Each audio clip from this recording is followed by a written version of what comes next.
বাধাঘাট থেকে জঞ্জাল তোলা হচ্ছে এবং সেই জঞ্জাল ডাম্পারে ভর্তি করা হয়েছে। কোথায় নিয়ে যাচ্ছেন ডাম্পার? धापा धापा धापा आज सुबह से कितना लॉरी गया उधर? सब लोड कर करके खड़ा हम पहला चप्पल जा रहा है। और आरूपाड़ा में नहीं जा रहा है? नहीं आलू पड़ा में जाने नहीं दे रहा, मारपीट करेगा क्या हम लोग? डायरेक्ट सीधा धापा जाएगा। हाँ हाँ धापा जाएगा सीधा।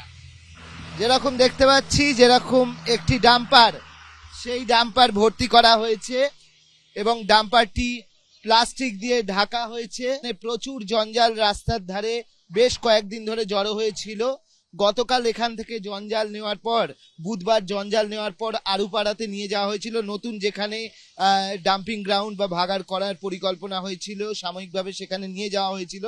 কিন্তু সেখানকার বাসিন্দারা বিক্ষোভ দেখান এবং তারপরে সেখানে ফেলা হয়নি। শেষ পর্যন্ত কলকাতা পুরসভার সঙ্গে কথা হয় এবং হাওড়ার যে জঞ্জাল, সেই জঞ্জাল নিয়ে যাওয়া হচ্ছে ধাপাতে। তো হাওড়ার জঞ্জাল ধাপাতে নিয়ে যাওয়া হচ্ছে, কলকাতার ধাপাতে। কিন্তু এটা কোনো স্থায়ী সমাধান নয় যেমন সংশ্লিষ্ট মহল মনে করছে। তার কারণ হাওড়ার এই সমস্ত জঞ্জাল সেটা ধাপাতে দিনের পর দিন পড়তে পারে না।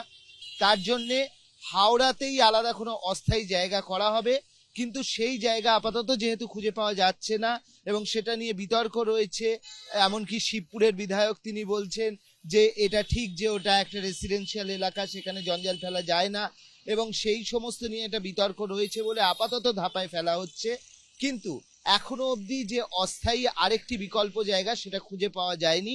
কিন্তু এদিন সকাল থেকে তাই আমরা দেখছি যে জঞ্জাল এখনো অনেক পড়ে রয়েছে, কিন্তু একটি গাড়ি অন্তত ভর্তি করা হয়েছে এবং সেটা এখন নিয়ে যাওয়া হচ্ছে ধাপার উদ্দেশ্যে।